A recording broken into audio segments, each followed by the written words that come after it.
both for being here today. Laura is, she has set the recording. So this is being recorded. So Laura, Stephanie, and I are all here, as you know, to support you with your journey through MICIP. Carol Lautenbach speaking.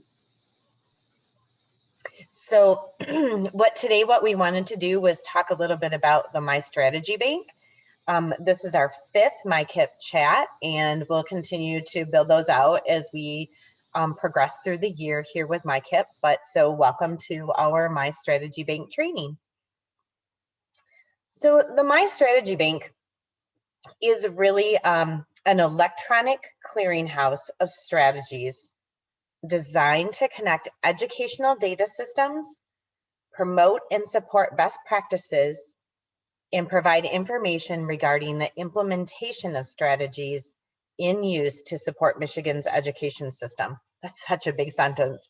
But so the application is being used by MICIP to integrate the strategy selection process within the platform.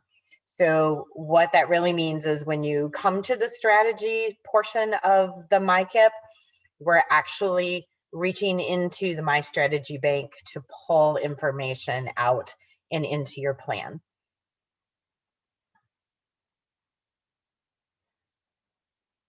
There are a couple different ways that you can access the MiStrategyBank, and I'm going to talk about how to access the MiStrategyBank directly, not through MICIP.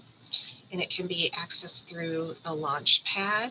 When you log in, you'll have an application icon to be able to connect, or you can go to MiStrategyBank.org. Some differences there are between accessing the MiStrategyBank between the direct website and MICIP. It includes strategies that are available in multiple platforms. So for example, MyRead also uses the MiStrategyBank. So when we go in to look for MICIP strategies, we need to make sure we filter using the improvement category. And I'll show you how to do that. Otherwise, if you find a strategy and it's not linked to improvement, it's not going to show up when you go into MICIP. The website is great because it allows you to compare strategies directly side by side. So if you are looking for a new strategy and you're unsure which one to select, you can take a look at them and it does a direct comparison between them. It allows you to fully see the research and the resources available, as well as the cost and the publishers when you are in the website for the MiStrategyBank. Using this entry into the MiStrategyBank is most useful when you're looking for a new strategy that maybe you haven't implemented before and aren't sure which one to select or the name of it, as well as if you're using the collaboration document or the template. If you are using the collaboration document, going through the website is going to allow you to see strategies and select your strategies without having to go into MICIP and work through the whole process up to the strategy portion of it.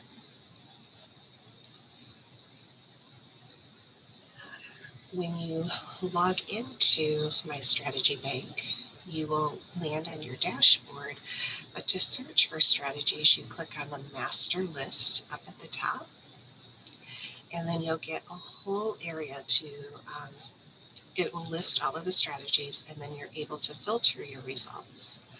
And I spoke of that type of strategy that needs to be checked always is that improvement. So let's go in and see what that looks like. So I've logged in to MiStrategyBank, land on the dashboard, which gives you some statewide statistics. And I'm going to click on Master List here at the top. When I click on Master List, it's going to list every single strategy available in MiStrategyBank. And as you can see, that's 549 strategies, programs, curricula, resources, everything that's listed in there.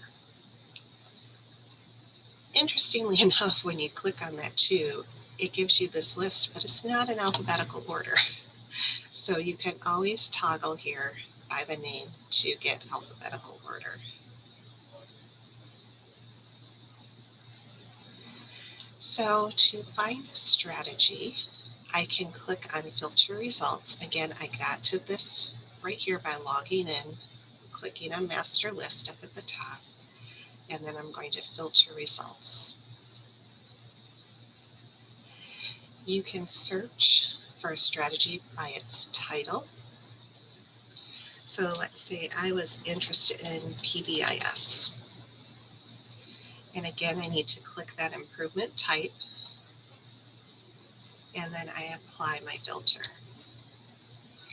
It gives me 3 results, all with PBIS in the title, because I put in PBIS for the title. So let's say that I didn't know the title of what I was looking for, but I want to search a non-academic. So you can search by academic, non-academic, or systems. And once I click on non-academic, it gives me non-academic areas to search. So I want to look at behavior. Again, my improvement is checked, and so I apply filter, and it gives me 4 different results.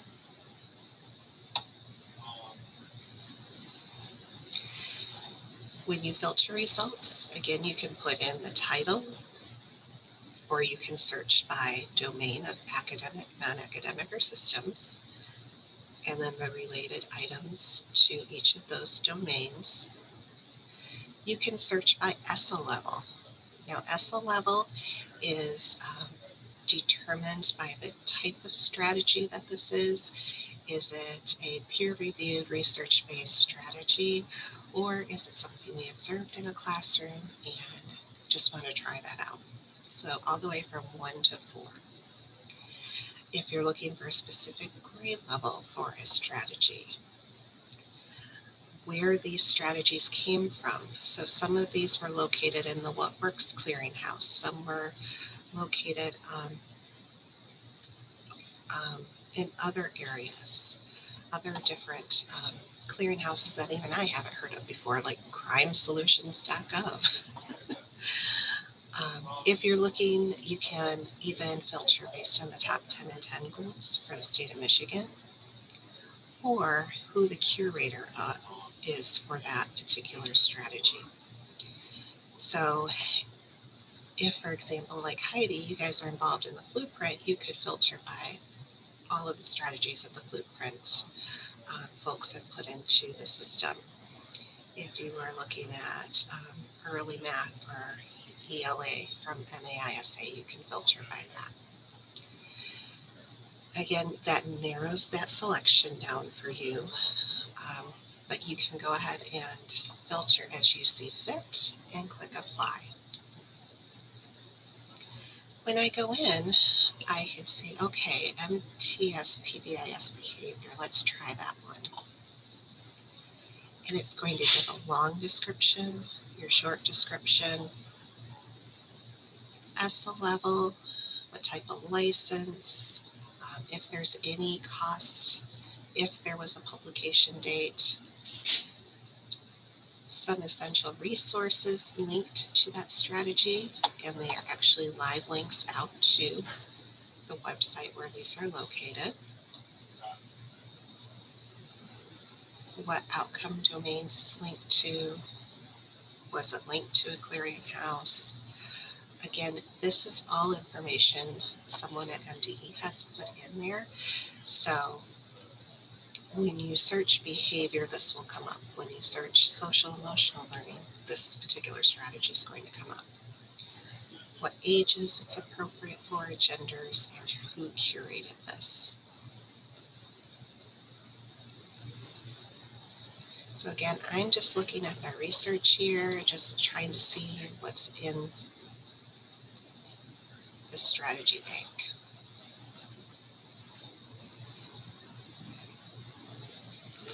So again, I said that you could compare strategies. So I can select two, and you'll see in the bottom it's popped up compare strategies. I click compare, and it shows the two side by side, from description to ESSA level to cost to time and resources.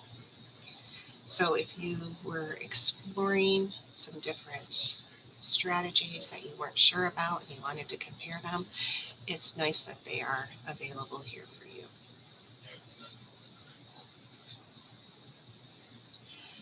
So what questions might you have about going into directly the the master list, filtering, anything related to that at this point?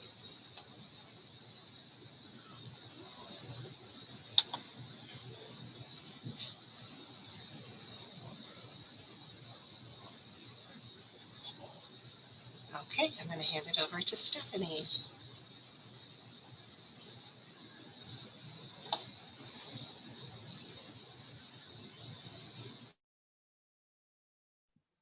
Okay. So one way to get into the MiStrategyBank is the way that Laura just showed you, and I am going to show you what MiStrategyBank looks like through MICIP. So when you're using MiStrategyBank through MICIP, the strategy information is abbreviated. So Laura showed all of the information that, I think she chose like PBIS or something, all of the information that was in there when you go to the direct site. However, you'll see in a few minutes when you go in through the MICIP site, the research isn't present, the cost isn't present. There's a few of those categories that are not present on there. So if you're truly researching for a brand new strategy, we do recommend to go to MiStrategyBank through the Launchpad. It will allow you to do the three sorts, the academic, non-academic, and systems. So those categories do exist.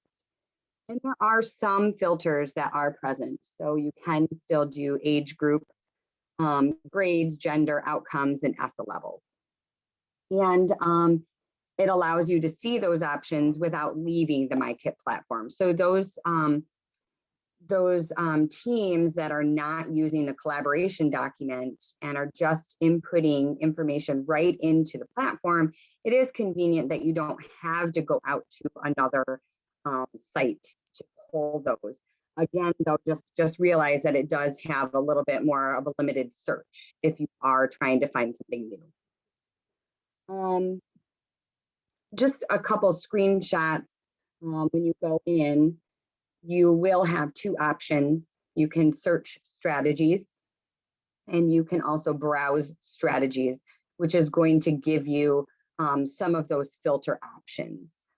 So I am actually going to go in and show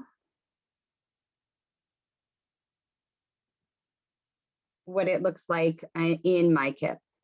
So I am actually in the MICIP training site, and you have to do all of the previous steps in order to get to this point. So in order to get where I am, I had to do discover data. I had to do root cause analysis.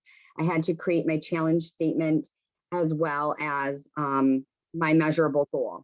So you cannot get to strategy within the MICIP platform until you do all of those steps. Once you have all of those completed, you'll see a screen very similar to this, and you'll see an add strategy here. And when I click on that, that's when I get my little window into MiStrategyBank. So again, at the top, I've got two choices. I've got search strategies and I've got browse strategies. So we're going to stay with search strategies first. And what this is really good for is if I already know the name of my strategy, because let's say I've been using the collaborative document and I went into my strategy bank through the Launchpad. I did my research, I know what I want. I can just type it in here and it will pop up because I've already done that work. So I have MTSS that popped up here because I typed that in, although I did miss that. And it pops up all of the MTSS options. Again, if I've already done my research, I already know which one I want. This is just a quick way to click on it. It will still give me some information. It still does have that detailed description in ESSA level. I guess it does have cost on there, but it does not have any of the research, and I cannot click to compare. But if I already knew this was what I wanted, it does give me that option to add the strategy for consideration. It adds it here, and then by clicking that plus sign, I could move on with that strategy. If I open add strategy back up and I'm in that my strategy bank window again, I could choose browse strategy, which does allow me to do a little bit more searching. I have the academic, non-academic, and systems choices. I'm going to stick with non-academic for now. And then it does give me those category choices, just like Laura had when she was in the Launchpad there. So if I click behavior, it'll pop up a bunch of different or several different behavior options. And again, I can click into any one of those and see the information that is provided, just a little bit more abbreviated than in the other version. I can, just to point out a tip, at the top here, it gives me some navigation choices. If I click this X, it closes out that My Strategy Bank window, which isn't a huge deal. I just have to get back in to get to where I was. If I just want to go back a screen, use this arrow here at the top. I kind of figured that out, trial and error. So just a little heads up. I can do some filters. So once I'm in this browse strategies option, I can choose show filters. I can choose an outcome. I can choose a gender. I can choose the ESSA level I want to focus on, age group, or grade level. So I do have a few options if I'm searching, but unfortunately not that comparison of side to side. So again, if I pick a strategy and I've read through it, it gives me that option to add strategy for consideration, which then again moves me on in the MICIP platform. So what questions might you have about My Strategy Bank window within MICIP?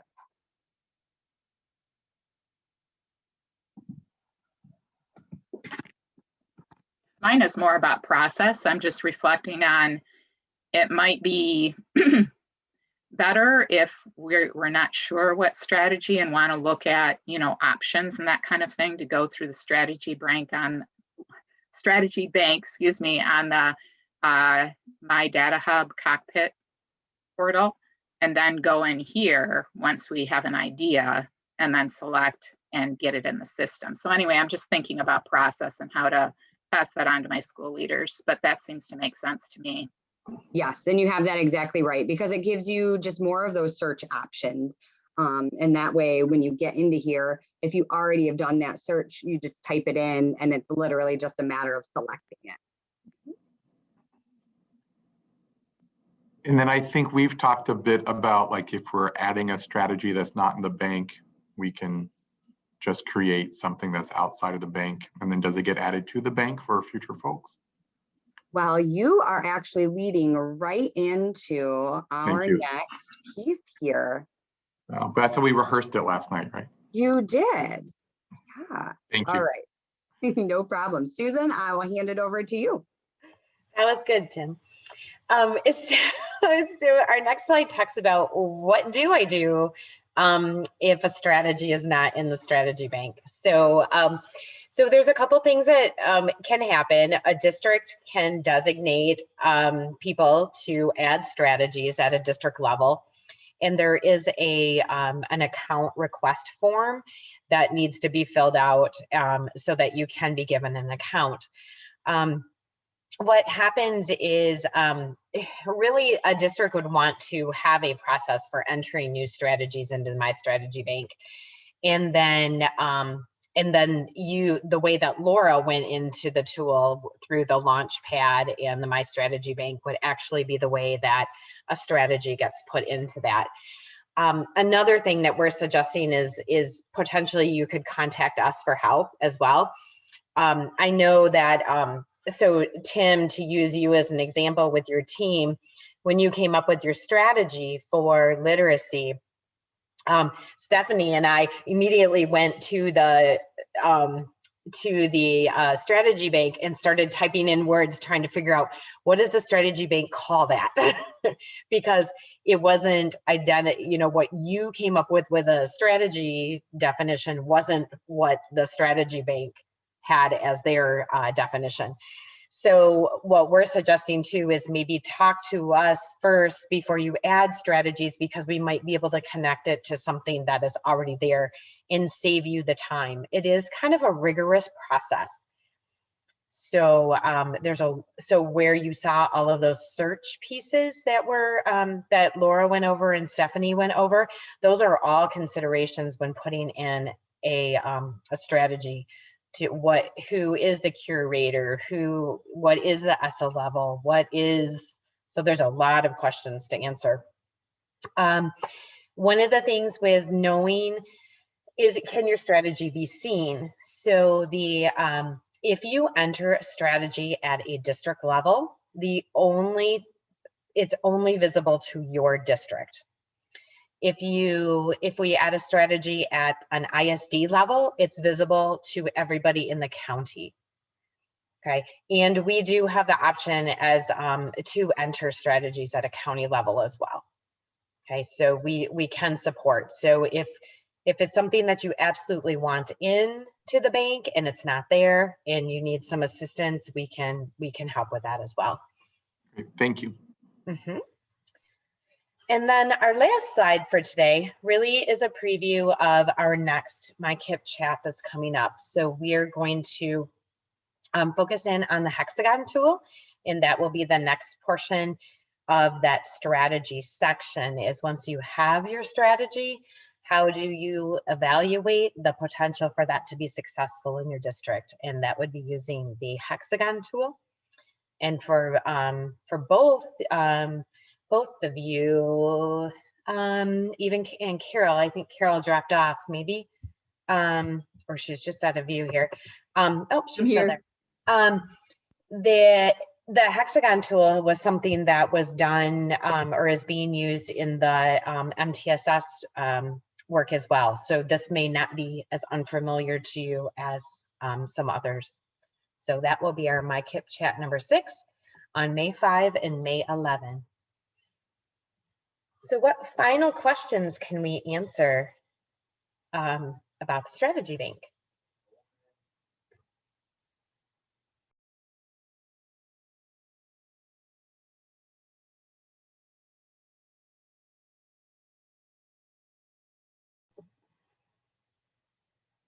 Sounds like everybody's good.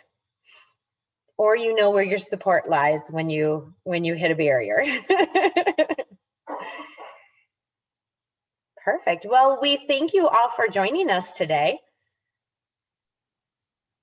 And you are welcome to contact any of us if you need any assistance. So after our last MICIP chat, we did put into our calendars some technical assistance dates and that we will be sending out soon, but we have basically calendared off time through the month of June to be available. One of the 3 of us will be available specific days and times to provide technical assistance as needed. So we'll be pushing those out. So look forward to seeing those in an email again from me. I'll send that out on behalf of the team.